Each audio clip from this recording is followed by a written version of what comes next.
Panasonic présente un lecteur Blu-ray 4K UHD de très haut vol.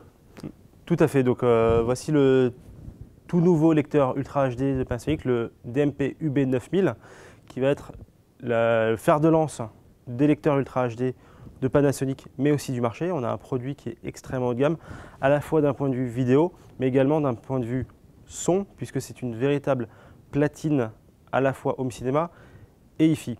Donc, il intègre un lecteur Ultra HD, c'est-à-dire qu'il va lire les derniers films en ultra haute définition. Il est également capable de lire les Blu-ray et les DVD d'ancienne génération. Et il intègre tout un étage de traitement du son, à la fois en stéréo et en 7.1, afin d'avoir une expérience globale home cinéma à la maison. Alors si on rentre un peu dans les détails, on va commencer par le son. Parlez-nous un peu des caractéristiques. Alors déjà, c'est un des rares lecteurs UHD du marché à être certifié THX, donc pour avoir ce son vraiment immersif et home cinéma. Également, on a des composants vraiment dédiés à l'audio. Donc on a deux circuits, un pour le stéréo et un pour le home cinéma 7.1. C'est-à-dire qu'on peut connecter un amplificateur home cinéma directement sur le lecteur et avoir le traitement du son de la part du lecteur vers le lecteur home cinéma.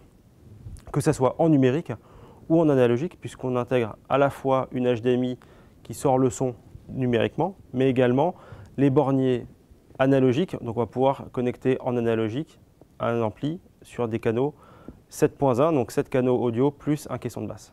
J'ai vu qu'il y avait aussi des sorties XLR. Exactement, on est vraiment sur un produit presque semi-professionnel, puisqu'on est équipé de sorties XLR gauche-droite, également optique, qui permet vraiment d'avoir un produit extrêmement complet sur le traitement du son. J'ai cru comprendre que les DAC aussi étaient particulièrement intéressants. Tout à fait, on a équipé l'UB9000 des dernières technologies de DAC audio pour avoir un traitement numérique, que ce soit des films ou de la musique, vraiment de très haute volée. Donc le lecteur UB9000 est également capable de décoder toute la musique non compressée, donc les fichiers de type FLAC, WAV ou DSD même. Sur la partie vidéo, donc on est aussi sur beaucoup d'innovations.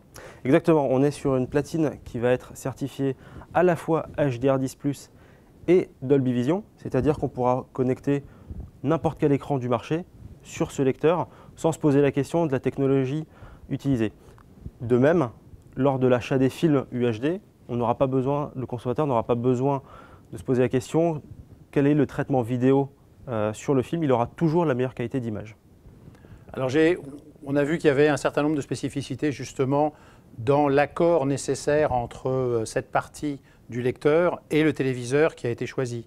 Expliquez-nous un peu comment vous êtes arrivé à ça. C'est ça, donc on a travaillé en fait sur l'association vraiment en symbiose avec le téléviseur, c'est-à-dire que le lecteur va pouvoir s'adapter au type de téléviseur sur lequel on va le connecter. On a 4 modes différents qui permettent vraiment d'ajuster le lecteur en fonction de la luminosité du téléviseur.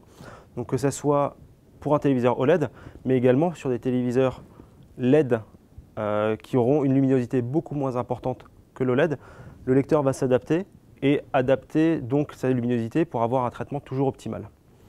Également, on a une fonctionnalité qu'on appelle chez Panasonic le HDR Optimizer qui permet d'ajuster la luminosité du film qu'on est en train de regarder en fonction de la luminosité de sa pièce. Donc on va pouvoir vraiment changer le traitement du HDR en fonction de son environnement de visionnage. Alors je présume que tous ces éléments sont accessibles par la télécommande et par un menu qui s'affiche sur le téléviseur. Exactement, on a tous les boutons très facilement accessible sur la télécommande. Donc une télécommande qui est extrêmement complète avec des boutons vraiment facilement accessibles.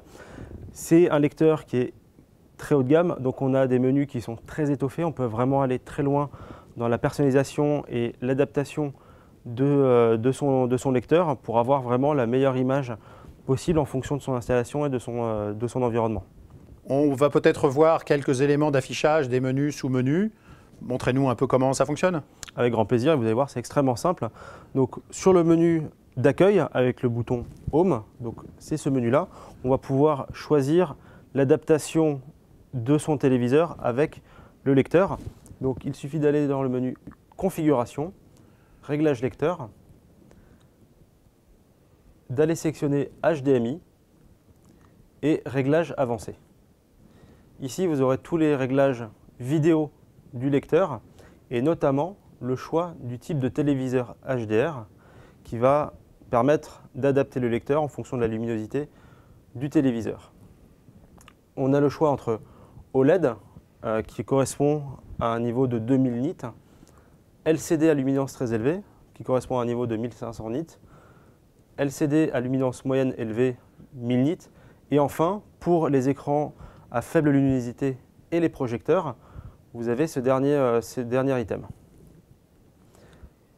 Également, dans ce menu, vous avez le choix des sorties audio.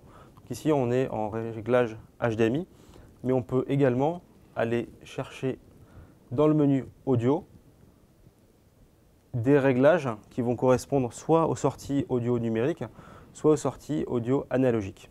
En cours de visionnage, grâce à la fonction HDR Optimizer, on peut modifier la luminosité en fonction de la pièce où on regarde le film avec un réglage standard par défaut, un environnement naturel qui correspond à une luminosité normale, un environnement éclairé pour une luminosité de la pièce plus importante et pour un environnement lumineux, les couleurs sont vraiment poussées à leur paroxysme pour s'adapter et voir les détails de l'image, même dans une pièce très éclairée. On a une idée de la date de sortie? Ça va sortir fin septembre de cette année. Et on a déjà une idée du prix? Alors, le prix se positionnera certainement aux alentours des 1 200 €.